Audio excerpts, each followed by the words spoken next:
If we knew more about our sleep, what would we do differently? Would we go to bed at a consistent time or take steps to reduce interruptions to our sleep? With the all-new Sleep Score, Apple Watch measures your bedtime consistency, interruptions, and sleep duration. Then, every morning it combines these factors into an easy-to-understand score from 1 to 100. So you'll know how to take the quality of your sleep from good to excellent. Introducing the new Sleep Score on Apple Watch. iPhone 11 or later required. Oh, Hilton stay, your beds are soft and cozy. No lumpy couch, no stiff futon, no shower line at crack of dawn. Oh, Hilton stay. When you want holiday comfort you can count on, it matters where you stay. Enjoy comfortable rooms and friendly service when you stay with Hilton instead. Save up to 25% this season when you book with Hilton. Hilton for the stay. Terms apply. Before we jump into the episode, it's worth pointing out something we've heard all season long from the coaches we feature. The real separator isn't just Friday night, it's the way teams practice, the consistency, the accountability, and the clarity that carry through an entire year. Modern football technology has become the platform helping programs bring order, efficiency, and precision to their daily work. In addition to the real-time game and positional analytics we've talked about throughout this series, modern football now delivers complete practice analytics inside one unified system. This is a no-code, coach-first platform that adapts to your practice structure, your periods, your benchmarks, your standards, and turns every rep into clean, usable, air-free data. Whether you're tracking effort, execution, decision-making, scout team performance, or position-specific goals, modern football captures it live and organizes it instantly. It gives coaches immediate visibility into what's actually happening on the field, helping staffs correct faster, teach clearer, and build better habits day after day. As Matt Fox from Cal Football put it, what used to take 40 minutes to input now takes under 2 minutes. For high school programs where time is limited, roles overlap, and every practice rep matters, this kind of clarity becomes a competitive advantage.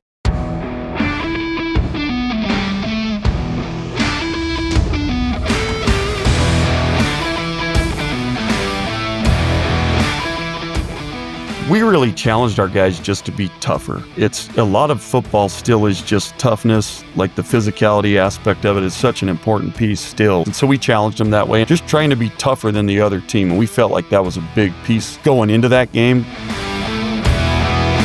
We're back for our final episode of the National Coach of the Week presented by Modern Football Technology. And joining me today is the state champion from Utah, crowned last week, Eric Kjar.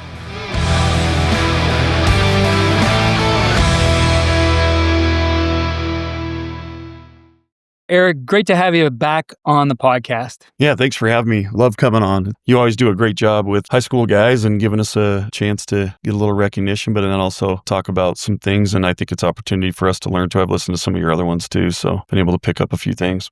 So this is 3 in a row for you. This is twice that you guys have done 3 in a row, 18, 19, 20. In the state championship in 2020 or 21, 22, and then you've won the last 3, 23, 24, 25, 6 out of the last 8. You guys are performing at a high level. We know any kinds of these recognitions certainly are a group effort. So I want to make sure you have the opportunity to talk about your staff and your team. Yeah, I mean, first of all, like your players are so important, like just their ability, their talent, the work that they put in and bring. And then you got to have a good staff in place to help kind of push those guys and fix technique, kind of push them to excel, all those kind of things that you got to control, like attitude, effort, all those types of things. So I got a great defensive coordinator who does a really good job, Cody Gardner. He's been on. I think, was he on with you last year, I believe, right? And then my line coach is like so important. They always call him the sacred cow on our staff because they know that for me and for us on our team, he's the guy like that can do anything pretty much. He can come talk to me about anything or like suggest things or like pull me back. They always try to go to BJ to try to, when anytime they're trying to ask or do something that they need, because he's been with me for a long time. He played for me too. I'm getting to that age where I'm pretty old. So he does such a good job with our guys up front. And then we got some good DB coaches, Coach Long, Coach Rico, our backers coach, Coach Mayberry, Patterson. All those guys did a great job. If you watched our championship game, really kind of being able to come out in the second half, make some adjustments and stop those guys from a defensive end. And then offensively, like our running backs coach, Giovi, has done a really good job. Our receivers guy, AJ Townsend, and then our quarterbacks guy, Simpkins, as always does a good job. And I just felt like it was a great group effort. And then we have great people behind the scenes. Chelsea Dara, who's our director of football operations, does so much to allow us to kind of be able to do a lot of things. And then, Kelly Chandler, our kind of team mom, does just a tremendous job and has been awesome. And then the people behind everybody, like all the family, the parents of the kids, and then also our families too, like our wives and our kids, doing just awesome supporting and letting us be gone a lot. And kind of they jump in and it's important to them too. So it's kind of fun for that too. My wife does a great job of just supporting me and my family, and my kids do too. So got to throw some love their way. Yeah, definitely. It's always great when you do have all those people to thank. That means you're pulling together in a way that makes a difference for your program. You guys are competing at a national level, nationally ranked team. And the season, though, was not without some adversity. So the team that you played in the state championship, Lone Peak, you suffered a loss to them earlier in the season. And, we're going to get into, and we'll talk a little bit about that. But, this season, you said the big thing for you was practice consistency, the way that you guys pushed effort and accountability. Would love to hear what you did overall over the course of the season to bring that consistency and then to adjust along the way when adversity hit. Yeah. It's funny. You always do a little bit like reflection better probably when you lose than you do when you win. You still do when you win. Like we made some changes throughout the year, but it was a tough loss for us. Like our kids had kind of come in. I felt like maybe a little too high into that game, and maybe our practice habits hadn't been as good as we had liked. So it was something we really focused on after that loss. We felt like it was something we needed to fix and improve on. And some of it's just benchmarks that we made for each position group. Like for quarterbacks, we really focused on our reads, making decisions and getting completions in practice, because I felt like we struggled with that in that game, and just decision making across the board. So that was one of them. And then there was some consequences, if they don't hit those. And we don't want to put too much pressure that way, because I think you have to be careful with quarterbacks. But same thing with linemen, like just effort, pad level technique that they were doing. I know our line coach pushed knockdowns and pancakes too per practice, also in competitive periods and stuff like that where it was called for. And defensively, same deal, right? And I think that kind of accountability, especially with high school kids, I think is really important to emphasize that kind of stuff, because really it's the process. Every coach says it, and we talk always about it. Like the process really kind of leads into what you're going to do in the game. And if you're doing things the right way and you're practicing the right way, your effort's there, kids are executing at a high level. They understand that there's going to be some standards to how they do things and the way we try to get them to either, execute a play or their effort that they need to play with and those type of things. You're going to play better in those games on Friday nights. So it became a big focal point for us. And probably the biggest thing that I noticed across the board was just our effort overall. Like as a whole team practice level-wise, and that included starters all the way down to kids that were scout team guys or scout team special teams guys. Like I thought we really took a step forward on trying to monitor some of those things and just holding them accountable for it too. Even our scout players, like our scout coaches, did a really good job of staying on top of those guys as well too. And the kids responded to it and they enjoyed it. I think they kind of enjoyed practice a little bit more. And it wasn't like a huge shift. I mean, I felt like our kids were about there, but I think you add into a little bit of that and you do it across, 45 to, 80 kids of everybody doing a little bit more. It adds up quite a bit. So, yeah, I think having those kind of benchmarks are important. Our kids, even us as coaches, we can get a little bit overwhelmed with the detail of our game.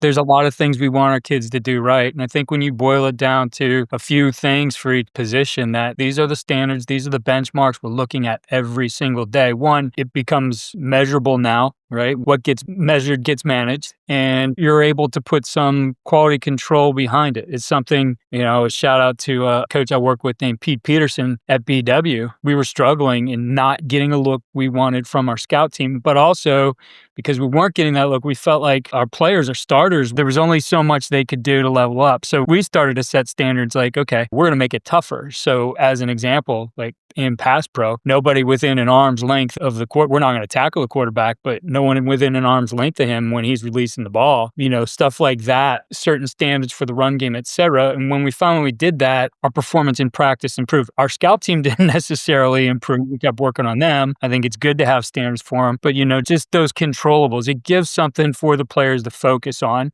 in practice, and then obviously makes what you film and what you show them after the practice a lot more meaningful as well.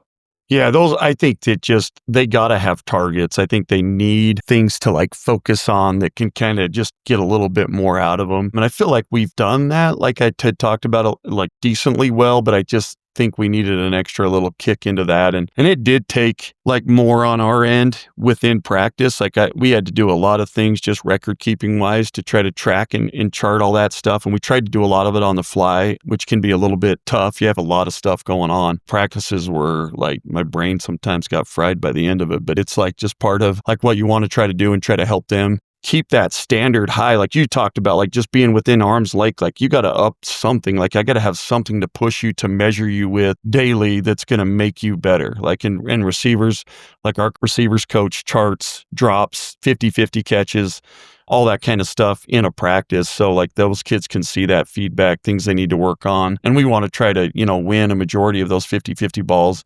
And so there was a lot of push towards that too throughout the season, just giving examples of some of the things that we pushed a little bit harder on.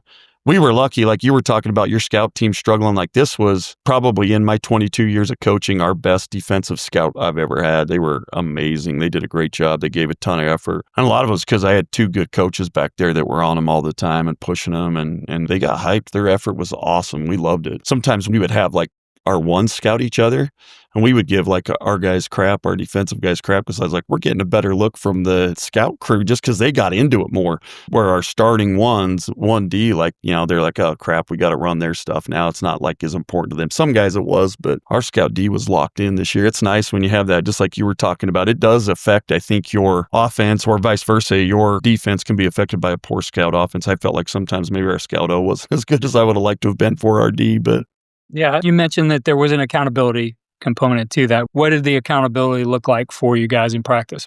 Up downs for that group, for the scout group. Yeah. So like each period, like it was an evaluation, like where we felt like, and it was mostly effort. Some of it was assignment and not so much result, because we knew they were a little bit outmanned anyway, right? But executing like this, they were given by the card, and then also being able to provide the effort with that.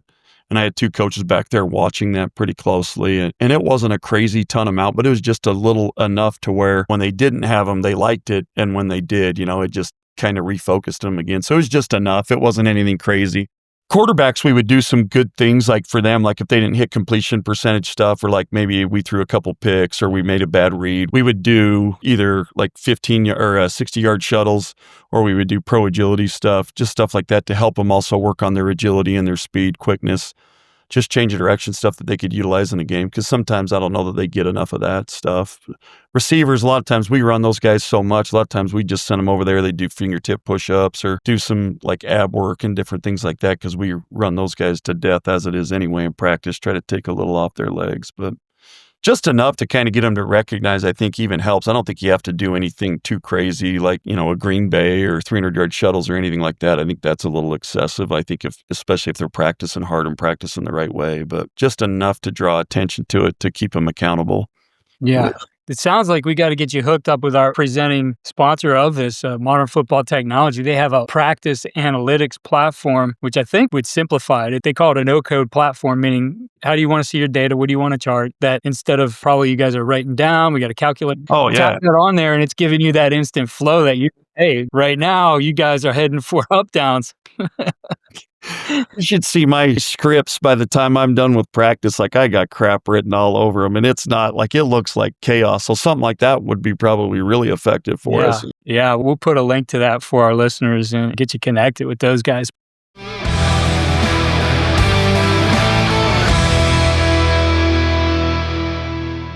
The National Coach of the Week is sponsored by Modern Football Technology.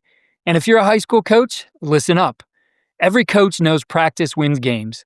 The challenge is tracking what actually happens, the reps, the effort, the execution, without bogging down your staff. Modern Football solves that with the only no-code practice analytics platform built for football coaches, not data engineers. You set the standards, you define the benchmarks. Modern Football captures it all in real time and organizes it instantly. No more scribbled notes or guessing, just clean, accurate information you can use to coach better tomorrow than you did today. Simplify your workflow and sharpen your practices at modernfootball.com.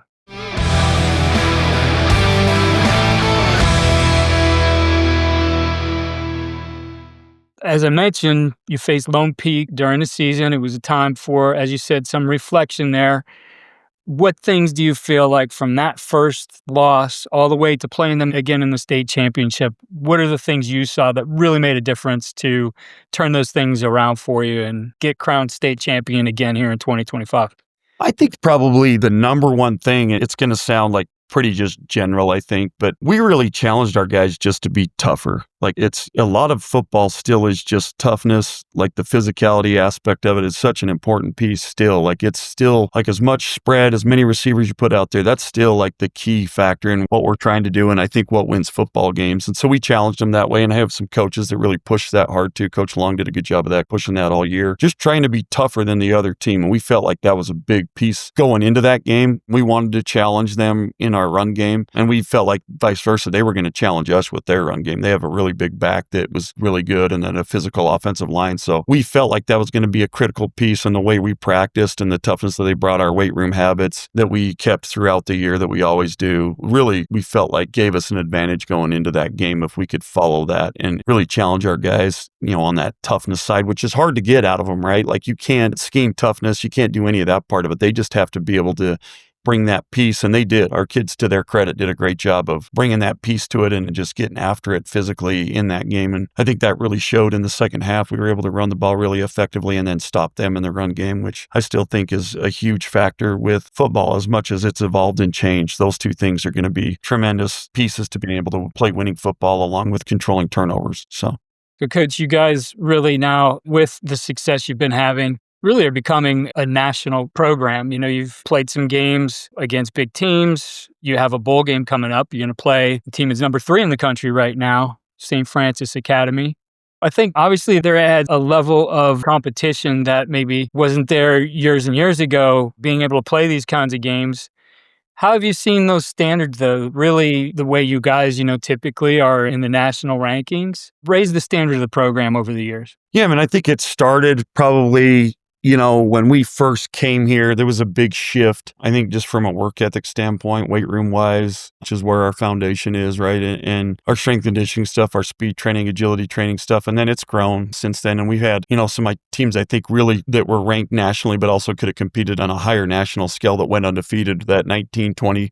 Those 19 and 20 teams were really, really good here. COVID, unfortunately, kept us kind of from playing anything outside the state. But that was that year we had Jackson Dart and the Jackson Powers Johnson kid that were both, NFL guys that are playing and starting right now. So that team, I think, really could have done something nationally. And I think, like you said, that groundwork was laid early by those guys and given this group an opportunity. And this group's continued to take it and elevate it and continue to keep a high standard. And we've played, IMG last year, Bishop Gorman in 22 and in 23. We played Liberty, who was really good out of Arizona this year, who's been, their state champion, their open division, and has been ranked highly too. Is a really good team. We played West Broward out of Florida, who's got some big time players, a couple 5-star type kids that are really, really good. So just continuing to try to push that, I think, helps that, right?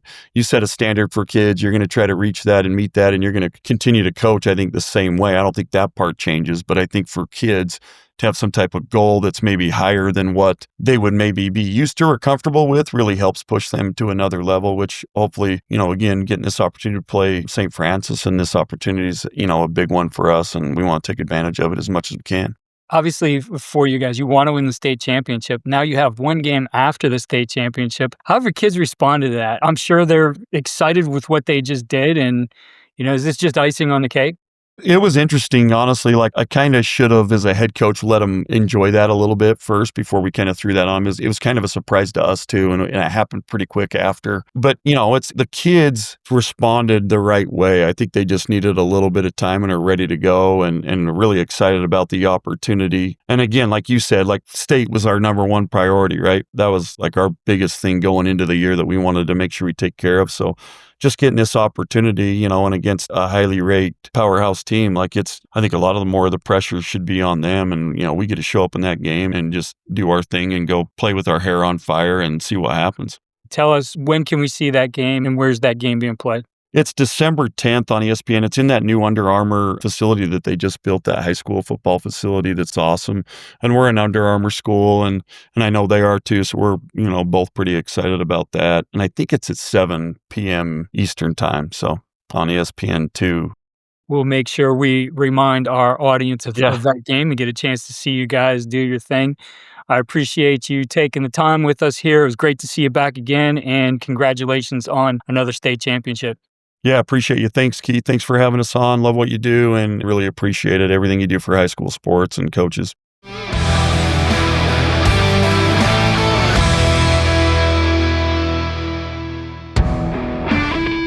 If you're a high school coach looking to tighten up practice, raise standards, and remove the guesswork from your day-to-day, modern football technology is built for you. No more scribbled notes, no more after-practice math, no more wondering whether effort or execution dipped in a period. Modern football turns your practice into clear, actionable information you can use the very same day. It helps your staff coach cleaner, it helps your players understand expectations, and it helps your program build the kind of consistency that shows up every Friday night. Visit modernfootball.com to schedule a demo and see how practice, game, and positional analytics all work inside one seamless platform, designed for the reality of high school football. Modern football technology, your data, your way, your edge.